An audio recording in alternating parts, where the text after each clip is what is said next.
The Mapping Historic Aggieland project will give you a glimpse back in time to see how Aggieland evolved over the years. This video will introduce you to the tools developed in the project that will help you rediscover Aggieland's past. Click the links on the maroon bar near the top of the page to view aerial photographs of the campus for different years. Use the zoom tool on the left side of the page or your mouse wheel to zoom in and out of the aerial view.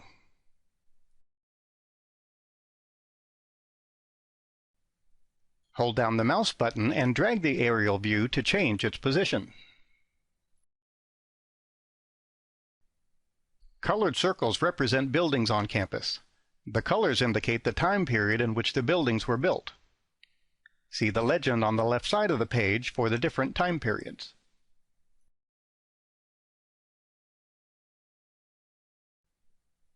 Click and drag the slider button to select different years.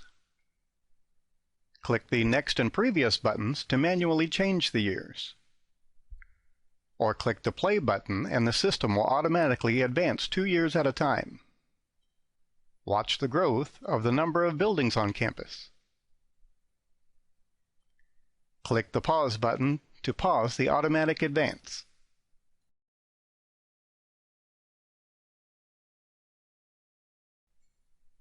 Click a colored circle to see more information about the building the circle represents, such as its name, when it was built, and when it was raised. In most cases, a picture of the building will be included. Click the Next and Previous button to switch between the pictures of the building. Click a picture of the building to see a larger version.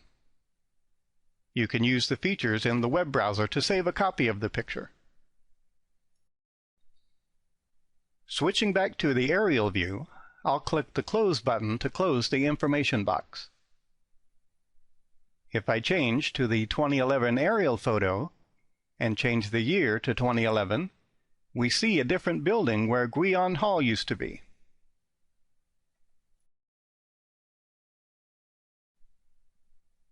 The Rudder Tower complex is there now.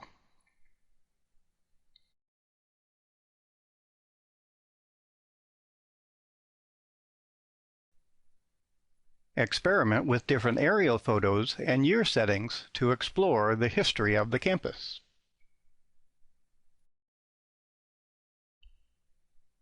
If you close the legend box or the time slider box, you can reopen them by clicking the icons at the top of the page. Closing the time slider box will display the colored circles for all the buildings ever built on campus. This concludes this introduction to the Mapping Historic Aggieland project. This is a continuing project. More information will be added as time and resources permit, so I encourage you to check back for updates. Also, we greatly value your feedback. If you have any comments, suggestions, or questions about the project, please contact the Map and GIS library within the Sterling C. Evans Library. The maps and photos for this project come from the collections of the Cushing Memorial Library and Archives and the Map and GIS Library at Texas A&M University Libraries.